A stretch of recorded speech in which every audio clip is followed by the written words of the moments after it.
उसके बाद फिर हम 4-5 वर्ष के बाद सारनाम की सोचते हैं, इसको देना है कि नहीं देना, क्योंकि ये एक बहुत अनमोल जड़ी है और इसको लेने के बाद कोई बकवाद कर जाता है उसको परमात्मा फॉरएवर सदा के लिए रिजेक्ट कर देगा। अब परमात्मा क्या कहते हैं, राम नाम कड़ुआ लागे ये मीठे लागे दाम, दुविधा में दोनों गए भाई माया मिली ना राम।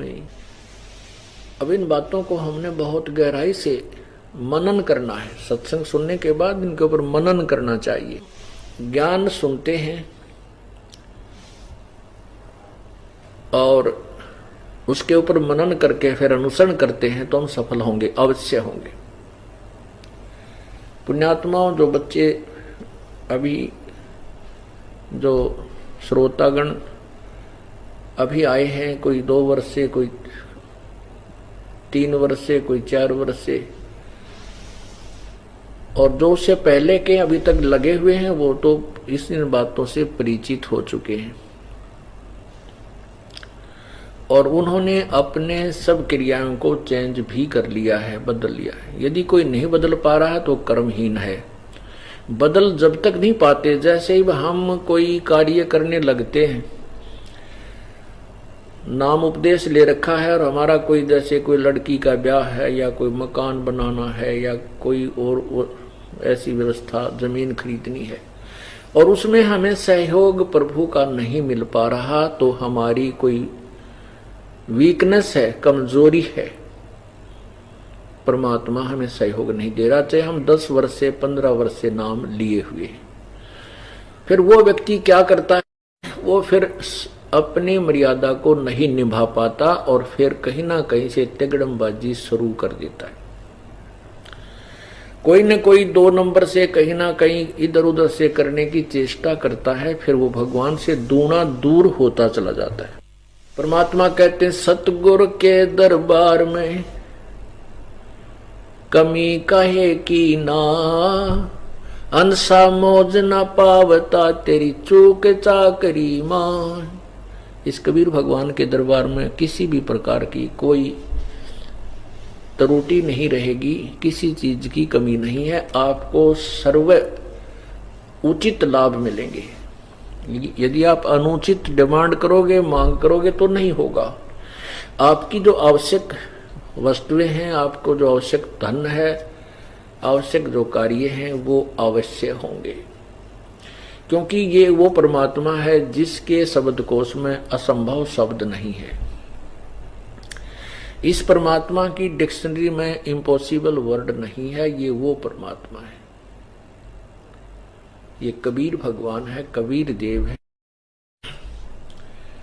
तो हम इससे लाभ नहीं प्राप्त कर पा रहे हैं तो हमारी कोई चूक चाकरी में, कोई सेवा में, कोई भाव में, कोई सिमरन में, दान धर्म में, कोई हमारी अपनी ही त्रुटि। अब जो भक्तात्मा सत्संग में आते हैं, नए नए बच्चे हैं, 2-3 वर्ष तक, तो 3 वर्ष तक भी हम नहीं मानते कि ये बच्चा पूर्ण रूप से परिपक्व हो चुका होगा। 3 वर्ष पार कर जाता है तो फिर हम उसको, 3 वर्ष तक वो डगमग नहीं होता है तो हम समझ जाते हैं प्रभु ने पहुंचा पकड़ लिया। और जो 3 वर्ष से पहले ही दूर फिसल जाता है तो वो प्रभु से रिजेक्ट हो चुका है। उसके बाद फिर हम 4-5 वर्ष के बाद सारनाम की सोचते हैं, इसको देना है कि नहीं देना, क्योंकि ये एक बहुत अनमोल जड़ी है और इसको लेने के बाद कोई बकवाद कर जाता है उसको परमात्मा फॉरएवर सदा के लिए रिजेक्ट कर देगा। इसलिए हम इस सारनाम को तो बहुत ही सोच समझ के खूब समय देते हैं, कहीं ये दास दोषी ना हो जाए, क्योंकि एक ऐसी अनमोल जड़ी थी, आज तक किसी को नहीं दी और आगे देने का अधिकार नहीं दिया। उन पुण्यात्माओं को जिनको प्रभु स्वयं मिले, उनको केवल स्वयं जाप करने तक ही सीमित रखा, अन्य को तो सतनाम बताने के लिए भी नहीं कहा। वाणी में लिख देना कोई और चीज होती है, आगे आदेश उपदेश देना कोई और वस्तु होती है।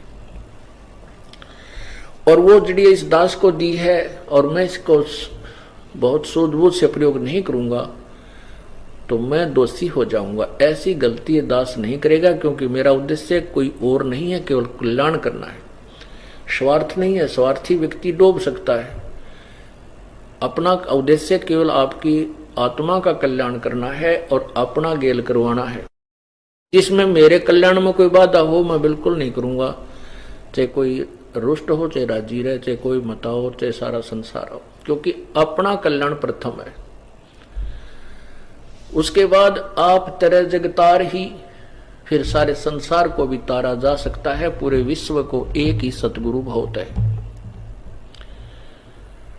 तो इसलिए फिर हम सारनाम देते हैं, और सारनाम के बाद फिर सार शब्द की बारी आएगी। देखो, परमात्मा पाना है, मालिक के पास जाना है, ये कोई बालकों का खेल नहीं है। ठीक है, जो तुम पुण्य कर रहे हो, भक्ति कर रहे हो, ये व्यर्थ नहीं जाएगा, ये तो आपको आपके साथ मिलेगा, ये तो मिलेगा ही मिलेगा। क्योंकि जो अन्य साधनाएं भक्त कर रहे हैं संतों के पास, वो तो कति व्यर्थ है, वो तो सीधे भूत बनेंगे, अन्य योनियों में जाएंगे। और आपको जो सतनाम तक मिला है, मिल गया है, तो भी आपको वो लाभ मिलेगा कि आप सोच भी नहीं सकते। ना जाने आप करोड़ों बार इंद्र बन सकते हो और करोड़ों बार आप देव बन सकते हो, और लाखों वर्ष आप स्वर्ग में भी रह सकते हो। इतनी पुण्य कमाई आपकी बन जाएगी, लेकिन रहोगे काल के